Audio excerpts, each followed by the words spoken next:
not just me, there's a lot of other artists, producers, writers, promoters, DJs, so on and so forth, that still believe in the goodness of having a carnival, participating in the carnival, even under these conditions, even under the cloud. And that extends to the patrons. So I know people personally who, regardless, they have their costume purchase. They have their tickets, their plane tickets, but they planning out their fete schedule with their friends, and they plan on fully enjoying the carnival regardless. But there has been research that says and shows that in times of stress, people lean towards entertainment and recreation a lot more. Absolutely. And carnival is like the biggest thing we have to free up here, especially. So it may be that some people are looking at all this trauma and all this tension and all these developments and saying, well, boy, I go really have to enjoy myself more. But some people, on the other hand, will say, I don't know if I go in this year because it's looking like it might be a seat and they might be told to spend and go somewhere else. But from your perspective, in terms of the product, is it sellable? Carnival? Right now? Right now, I think, and this might go over some people, but right now I think Carnival is sold. It's sold. We don't have to convince nobody. I don't think we have to convince anybody. I think we need to understand more the nature of what we have. Like, and I know a lot of people just kind of like take this conversation in the direction of, is it a business? Is it a hustle? That kind of thing. The government, rah. Yeah. It's both. It's a business and it's a hustle. I say that because we have to acknowledge that there's levels to this as there's levels with anything else, right? You look at a corporate building, you look at a corporate structure, company-wise, right? There's some guy in the mail room filing mail, and then all the way up, all the different roles in between, from the janitor to whoever, all the way up to administrators, supervisors, managers, then all the way up to CEO and so on and so forth, right? There's levels to this thing. So what level are we on? That's the thing. Everybody can't be on the same level. And I think that I was actually having this conversation with somebody in St. Croix, an industry person as well. And I was kind of like debating with him that we need to have a benchmark that is a mutually understood line where, yes, this is the standard. This standard supports professionalism and business and all the things above it, but it also protects and defends the hustle and the relationship and the barter system and the favor for favor. But again, it's a mutually understood benchmark. It's a mutually understood standard that you can't. Everybody have a right to live and function the way that they want to. This is the world, right? Organized chaos. But that's the thing, because you're saying they have a standard, but does everybody agree on that standard? That is what I'm more alluding to than it being one or the other. Is the agreement that there's a standard. It's like we all agree on money's value, right?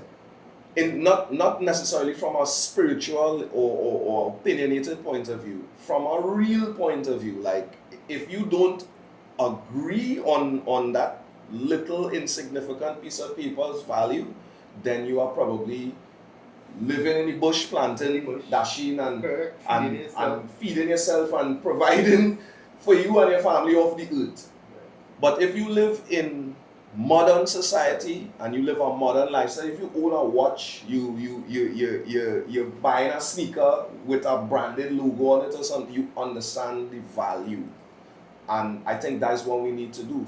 That benchmark between the business and the hustle going to come from understanding the value of the product that is Carnival and everything related, the culture around it, the music, the art, everything around it. Well, it sounds like we need a symposium, but we're going to take a break. Yeah. But I want to ask you two questions, and I'm listening to you. And come at a good time. I want to ask you two questions. I'm hearing where you were saying that there needs to be a line, which means it's supposed to be a marker, a threshold by which we say this is the standard. Below that is not acceptable. Above that is what we will accept. Question is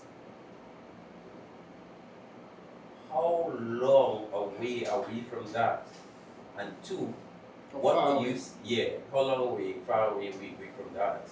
And is that even achievable based on where we are? And two, what can you say you can do to contribute to us coming together and agreeing on that standard, and are you pursuing that? And I know that's a hard question, so take your time. 5. Wait. No, that's fine. Ready? You get that right, Nigel? Yeah. Okay. 5. That's where I was going anyway. Yeah. 5, 4, 3, 2, go. Right, we're back with ET&T's Chit Chat and still chatting with the man Neutron, who's going to give us the answer that inquiring minds want to know. How are we going to fix all of the problems and find this perfect industry solution that's going to take us right to the top and make sure that everybody's successful and Trinidad is bam, square on the map, mecca of carnival, super soaker producers and performers. We run things. How are we doing now? Pray. I mean, I just, waxing. I could give him a thoughts on it. But Yeah, I could give him a thoughts on it, which is and I want something to be understood, right? There's a nuance here, which is we talking about this benchmark, this line, right? It's not that anything is acceptable or unacceptable, because I want to use this analogy. Miami, we look at Miami today, Miami, Florida, as like this budding city, this developed and built up city. Right. I'm gonna say it plain here. That city was built on drug trafficking, right? Right. So I say that to say that not that I'm somebody that I'm telling people go and do nonsense. No. Let's go watch somebody. No. That's not what I'm saying.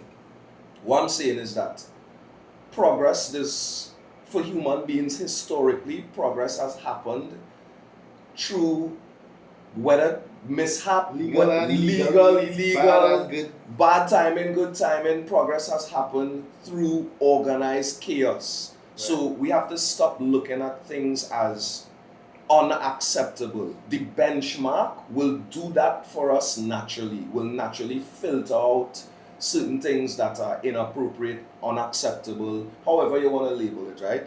But the benchmark is to be able to discern what is where on the spectrum, not to decide whether or not it should be on the spectrum. We need to get over whether it should be or not. It's there. It's there already. If somebody come with a 200,000 to bring 200 or 200 million, I'm gonna just make it extreme. Somebody come with 200 million to bring Beyonce, Drake, Jay-Z, SZA, this one to Trinidad Carnival to do a big carnival concert or something. Outside of the fact that because it's not soca music, it will get burned down. But if somebody come with the money to do that and they want to do something that could work in terms of helping the visibility for the season and so on and so forth,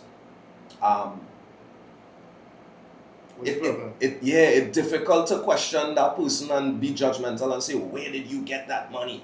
You know what I'm saying? Or how did you go about getting that money? Maybe that person did a lot of favors. Maybe that person did a lot of bartering over time. Maybe that person did something inappropriate, Like, it's difficult to say what is right or wrong in that sense when, again, we're talking about, this is all in the context of business carnival and business. I'm not encouraging nonsense, right? Don't go on the block flipping. Don't go and say GBM say to go and flip this brick to... No. Again, the line, the benchmark comes from people who are influential to moving the product forward, because I will say yes, we can get closer to having a mutual benchmark. Are we close to that understanding? Are we close to that mutual understanding collectively? Honestly, in the back rooms, I don't feel like we are. Backstage, I think. When I talk to the players, some players get it, some players don't. But for me, because I am the one talking about this idea of there being a benchmark, I understand that that's how it's going to be. It's like a relationship, right? Or relationships. You get into a boardroom for a company, not everybody on the same page, not everybody agree. Sometimes everybody agrees, but then everybody have a different way to get to that point that we agree on. You know what I mean? And that is where things is clash sometimes. So I look at it as, see, I do a lot of collaborating. I do a lot of networking in the sense of working with people and understanding that a great collaborator is somebody who understands how to like give but then take when necessary. Balance. Balance. Sometimes if you already bring in 90, Nigel, then I know that, okay, where's the point of me? Yeah, my turn had to be sweet. Where's the point of me getting into the room and saying, yeah, Nigel bringing 90, but my 90 better. When I could just focus on what needs to be added to your 90. Right. You know what I mean? It's like egos and these things have to be. Well, that brings me to the next question, because he was talking about the boardroom, but are we even in the room? Are we all in the room together, even having the discussion? If not, which I think is not, we're not all there yet, how do we get there? Do we need to be there is really the question. Do we all need to be in the same room? Or do we all need to have an understanding of the existence of different rooms? That's like asking that about Carnival again. Remember, I always relate these things back to the way that I naturally see human beings functioning. Right. You have North America, South America, Europe, Russia, China. These places are entities on their own. Right. Doing their own thing. And we beefing all the time or disagreeing, a lot of the time. But collectively, we also destroy the planet. That's so when we different. No, I mean it's a way of saying, because if we were to when we get in the UN rooms or the whatever rooms to discuss what is actually happening, that is when we could say, all right, well, your output is so much carbon monoxide and all these things, and try to regulate in our individual spaces how we collectively affecting things. So that's why it's kind of necessary to at least have a room or have a meeting or a discussion that.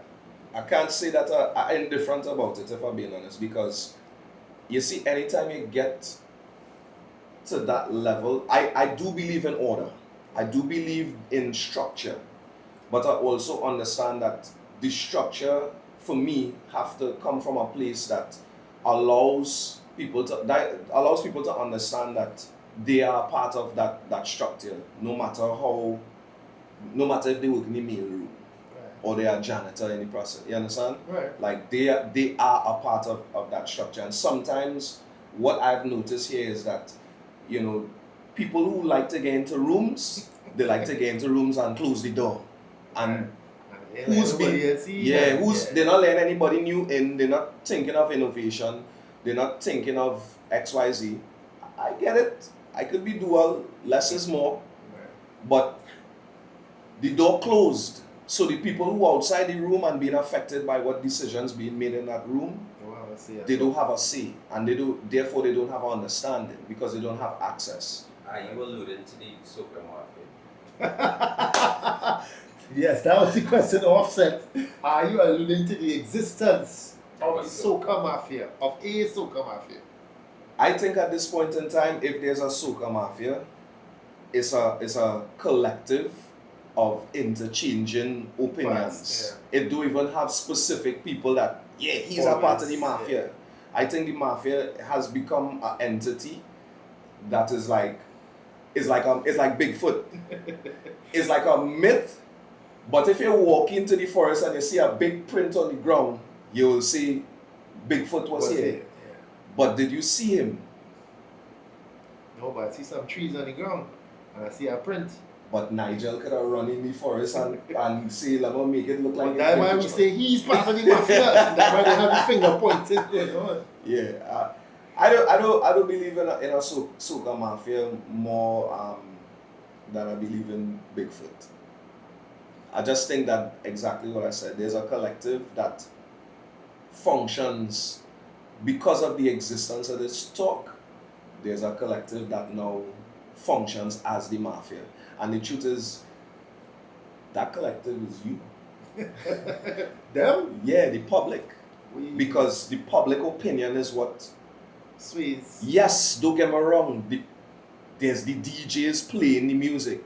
Right. There's program directors and protocol happening. Right. But guys, we are in the digital age. We've been in the digital age. You have access to whatever, whoever doing. The same way everybody could come and talk about what Cassie posted up online, that was his personal expression, is the same way that somebody could go and listen to Anika Berry new song, or go and listen to Imani new song, if that's what you want to do. And if you want to rate that song or that project, that you have like buttons and comment sections for all of that, and reposting, and all the tools. Yeah. So what mafia could stop all of that? We see the evidence with the emergence of Young Brother, because he was knocking on the door, the mafia or whoever was knocking on the door, but he did his thing, and the people decided that he was good enough.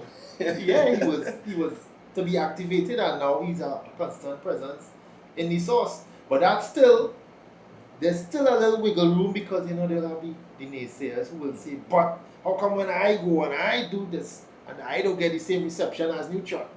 I see Ebro. I'm not sure if Ebro is a Hot 97 personality, veteran, Apple Music personality, veteran in media personality. And he was facing some backlash recently over like that same kind of thing happening in hip hop. Would you believe? It's not unique to us. It's not unique to us. Wow. He was saying, in his defense, as a person on the radio, as a person in media, as a person who has a platform that could be an opportunity and an outlet for somebody new, his criteria is simply, are you doing the work? There you go. You have the music, but I look at it like this. Again, I am a realist and an individualist to myself. And I look at it like this. You just use the example of Young Brother and them, right? If my first move is to go to a radio station with my new song, maybe I need to recalibrate my strategy. Here's why. Different perspective, right? Why don't you focus on your block? Why don't you focus in your immediate community first? You making this music from somewhere, why not go to the nearest school? Why not go to the nearest community center? Why not go to your neighbors? Why not go to your cousin who having a birthday party next week? Why not go to these immediate places? Why not play it for your mother and your father first? Why not play it for your brother and your sisters first? Why not get them to tell a friend first? So that when you do go to radio, it's all of y'all going to radio. How about so that you don't even have to go radio, because by the time you spread, you will know when something is good. I'm not saying that if it doesn't spread it's bad, but it just means that if that first thing that you didn't spread in your immediate zone, you need to come again. You need to continue the work. You need to keep going. You need to keep being consistent. It's not a one-off thing. You can't one-off and then expect to be Marshall Montano. Marshall Montano's career and journey is not a one-off thing. No one really talks about the moments that people who are sustained artists had where they were ignored. No one really talks about that. It happens to all of us. It's not something that just happening to one person. It's not just happening to you when you go to the radio station. It's happening to all of us. Like, look, I talked about a song earlier, This Moment, Skinny Fabulous. I have not heard it once since I've been here. You talk about that. You can be honest, Nigel, and say that you don't even know that song. That out there, like. So it happens to, oops, It happens to all of us. This thing is not a one-off thing. It can be for some people, and when you get that experience, enjoy it. You know what I mean? That's the way it was written for you, cool. But for a lot of people who've been around for a long time, you know, did Voice win Soca Star? Voice didn't win Soca Star. No. He was the runner-up. Right. But look at Aaron St. Louis today. That's consistency. That is not one-off vibe. So I believe in the approach of, again, we need digital age. I talking about something real grassroots, basically, to make you understand, spread it into your immediate space first. But we have social media where recently I ended 2025 with a huge shout out from an artist from Sweden, Robin Konnichiwa, going on to CNN. Listen, I was quiet in my room praying and thanking God for a wonderful year and asking Him to bless me for the coming year, right? And my brethren shoot me a message. I haven't seen a message from him in a long time, so I obviously opened the message one time. And he's sending me this clip of Robin on CNN standing with Andy and Andy building an argument saying, you know, a lot of people have been saying there hasn't really been a song of the summer. And Robin is like quite matter-of-factly, well, I have a song of the summer. It's just not from this year. Right. And they invite her to share the song and she goes, yeah, it's this artist from Trinidad. The song is called Practice. His name is GBM Neutron.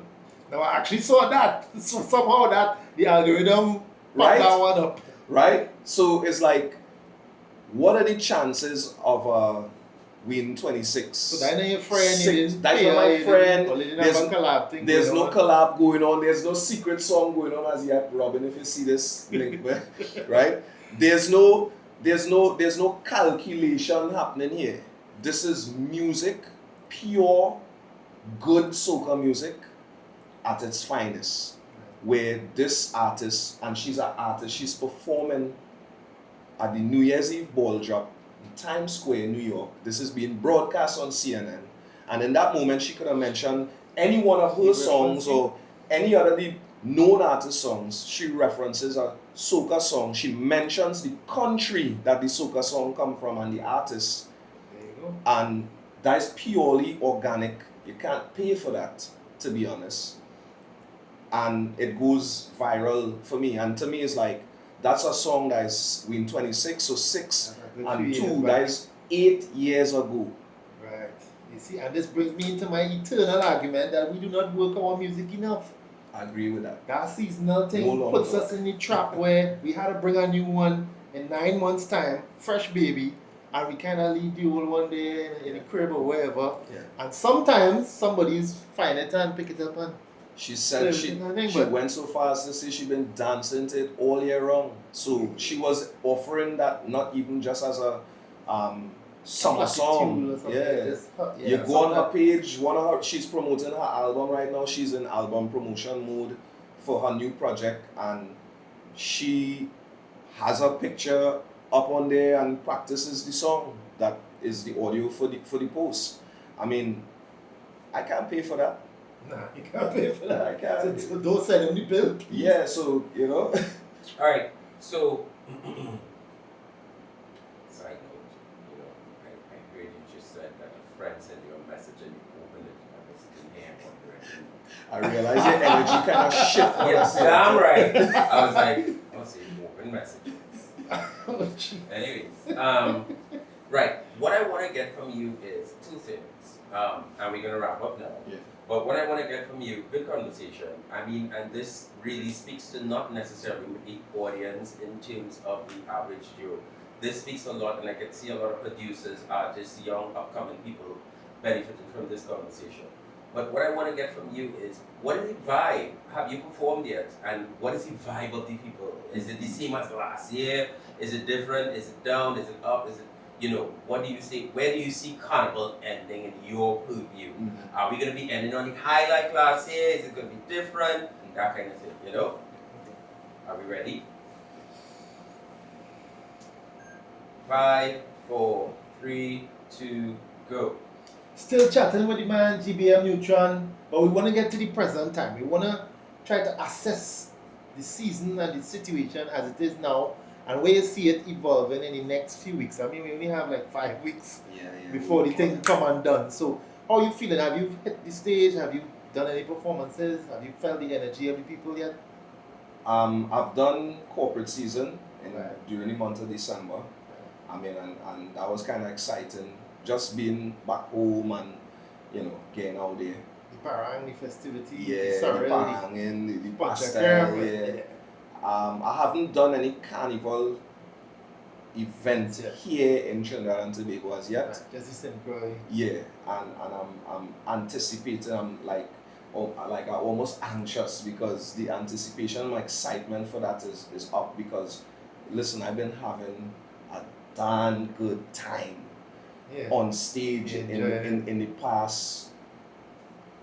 From doing Toronto CNE, that was in September. Big up to Dr. J and the whole team.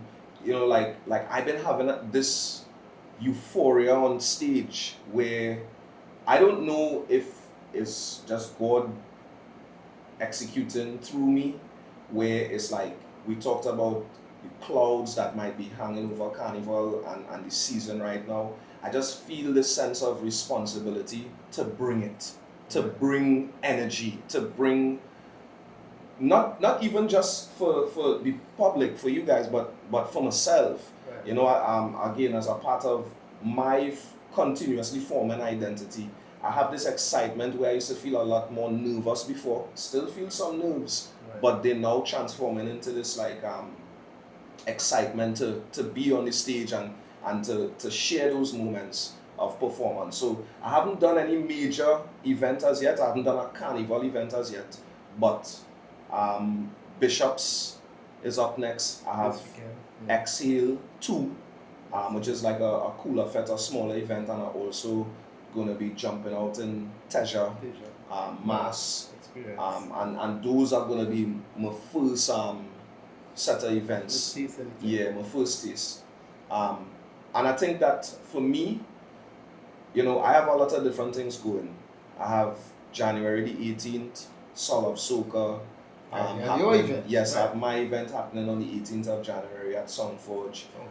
So there's a lot of prep and work going into that project.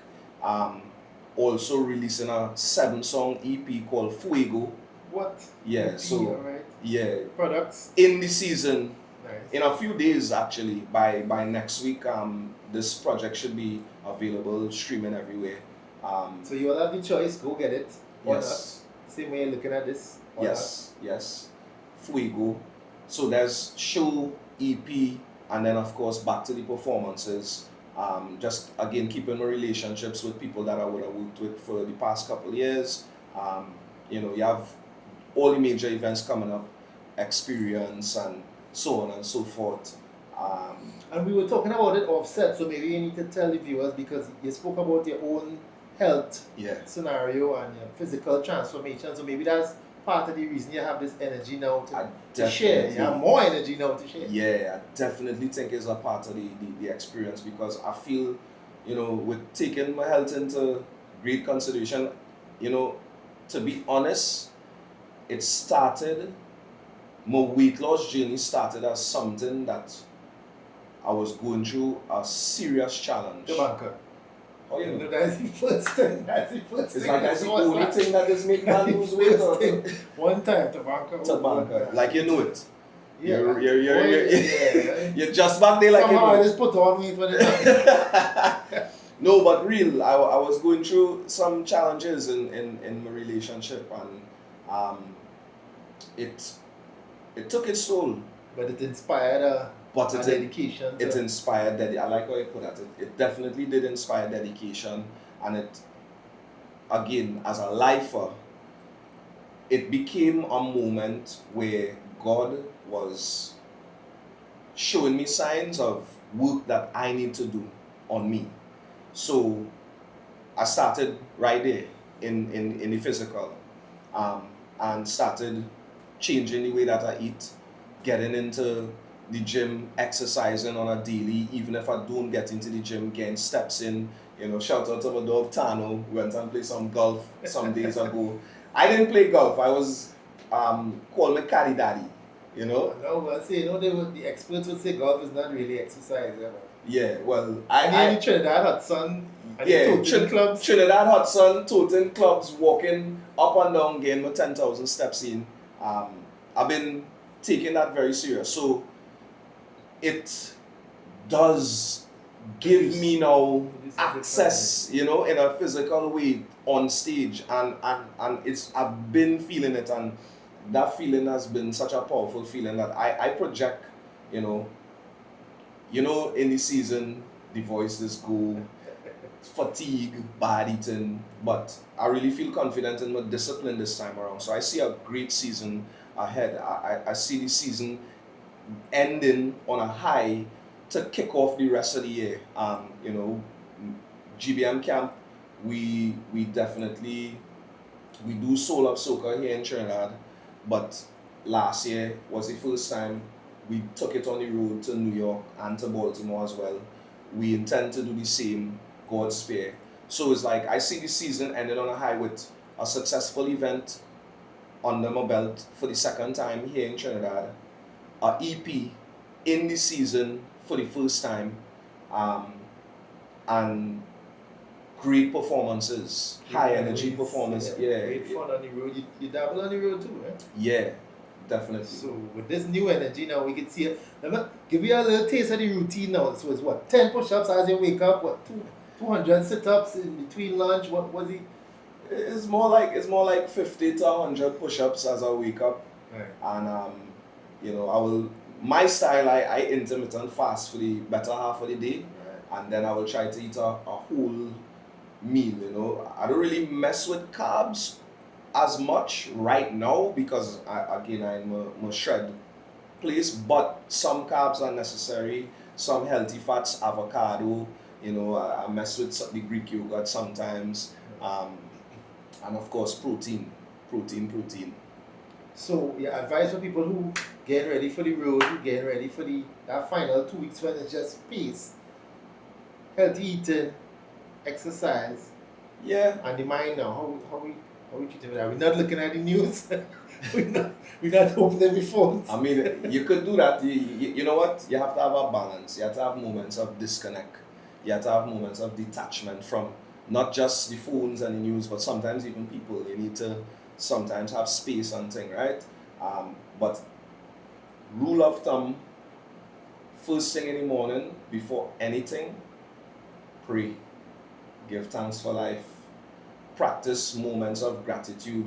1 day at a time, 1 hour at a time. You get stressed out, take a deep breath. Breathe. Appreciate the fact that you could. Because, listen, life is precious. Life is short. Tomorrow is not promised. And those small moments of gratitude, acknowledge, they add up. They add up into internal peace. They add up into what we all seeking for, some way or the other, happiness. They add up into joy. It's a consistency of just being positive and grateful. And it's hard to do sometimes because you look in the news, or sometimes something happening right in your space, in your immediate family, you're losing a loved one, or your relationship not going the way you would like it to, or you as a kid, maybe you're feeling like you're disappointing your parents. These things are a part of life. How you handle them determines the quality of your life. Emotions are welcome, but mind your behaviors. Use discipline to practice certain behaviors that would keep you rested in gratitude. Everything else will flow from there. Yeah. Everything else will flow from there. Wise words from the man Neutron. Give thanks. Thanks for chatting with us on ET&T's Chit Chat. And y'all, if we all do take some of that advice, we might just have the greatest show on it in a few weeks' time. We learning, we growing together. And that's a wrap. Thank you. We had to do a drop. I just hear you say something again that I wanted to I know I want to know. You just said something I said, oh! No, this is... Oh, disconnect. You said, disconnect. Mm-hmm. Yeah. That's all you know. good practice clearly. Real format, yeah. So we're gonna do real format.